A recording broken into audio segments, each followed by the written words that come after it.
The early 16th century, rumors about a city made of gold located somewhere in South America began to spread across Europe. This led to explorers going all the way to the large continent in search of the city of gold. While all the expeditions ended in failure, Juan Martinez, a captain of munitions for Spanish explorer Diego de Ordaz, revealed a shocking fact. He had been to a city full of gold and silver treasures. As he was sailing in search of the rumored city of gold, he experienced an accident in which gunpowder stored in the ship exploded. Many of his men died as a result. There was a coup on the ship, and he was abruptly kicked from the expedition. Wandering alone in the jungle, he came across an unidentified tribe. They turned out to be the Muisca people, who welcomed the outsider Martinez with open arms.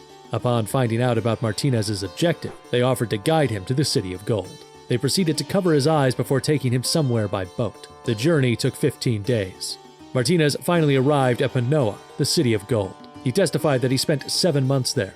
After fulfilling his dream of living in the city of gold, Martinez decided to return to his homeland. Just like how he entered Manoa, he left the city blindfolded as well before returning to Spain. He did not know the exact location of the city of gold, as he was blindfolded when entering and leaving the city. Having kept it a secret for his entire life, Martinez ultimately told Diego de Ordaz on his deathbed that he had been to Manoa. This led to the entirety of Spain believing that the city of gold was real and not a mere legend. Following Martinez's will, de Ordaz began roughly locating the city on a map and called it El Dorado.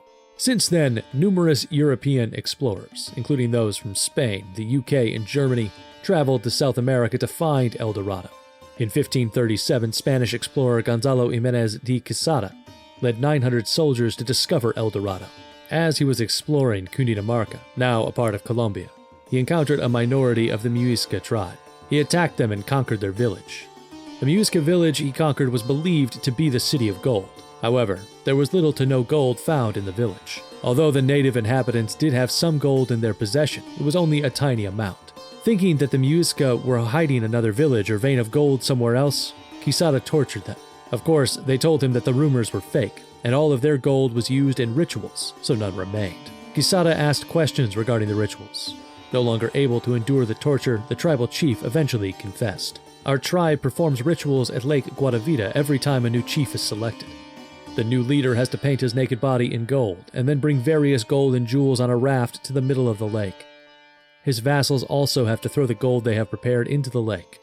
Through this ritual, we are offering our property, as well as worshipping the devil that exists in the lake. This is because our tribe lives under the protection of that devil. Quesada immediately headed to Lake Guatavita, where he found some gold nearby. However, it seemed impossible to swim and collect the gold underwater.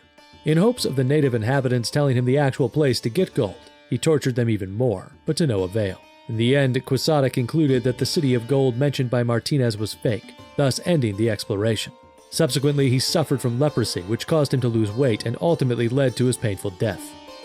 Could it be the curse of the lake devil worshipped by the Muisca tribe?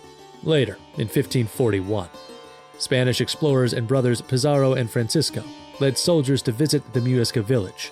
Their plan was to attack the tribe and then locate El Dorado. Even after carrying out the operation surrounding the village and threatening the native inhabitants, none of them confessed about the gold. Perhaps because they believed that they were protected by the lake devil, they fearlessly launched a counterattack against the Spanish troops and seized control. The exploration ended with the brothers being beheaded at Lake Guatavita. In 1559, a young aristocrat named Pedro de Ursua went on an exploration to find El Dorado, alongside 400 Spanish soldiers and hundreds of Native Americans. Among the people who participated in the exploration was Lope de Aguirre, an experienced soldier. Even before arriving in the Muisca village, he murdered Ursua, the commander of the exploration. Aguirre suffered from severe mental illness caused by war. He loathed Spain and had planned to establish an independent country on his own. However, his dreams did not even last long, as he was captured and executed by the Spanish soldiers. Was this caused by the curse of Lake Guatavita as well? Following the death of explorers, Spain no longer participated in explorations to find El Dorado, thus leaving only the UK and Germany. But then again, most of them either died in the hands of the tribes or returned to their homeland empty-handed.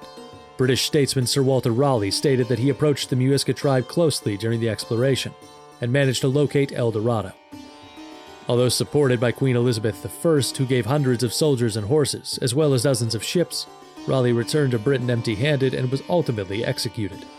Meanwhile, the Spanish authorities made a change of plans. searching inside Lake Guatavita, not searching for El Dorado. According to the Muisca tribe, there was a pile of gold at the bottom of the lake from their rituals. They decided to send a large group of soldiers to plunder and colonize the Muisca tribe, before draining the water out of the lake and taking out all the gold and treasures inside. The first attempt was made by making Native Americans and slaves fill buckets with water. Even after 3 months of continuous work, the lake's water level only lowered by 3 meters. Of course, they could not make any progress with their gold harvesting plan and ultimately failed. The second attempt was made in 1580. Large grooves on the sides of the lake were cut in an attempt to drain water. With this, they managed to lower the water level by 20 meters, allowing them to successfully collect some gold and treasures. However, the walls of the waterway did not last long and collapsed, killing numerous slaves. They failed for the second time. Ultimately, the Spanish authorities ran out of ways to drain the lake water. For 2 centuries, no one dared to set foot near Lake Guatavita.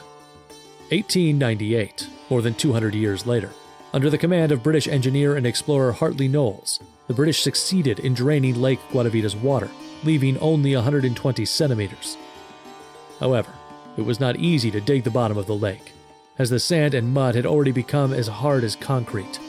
In the end, Knowles was only able to collect a large quantity of treasures that had not been flooded.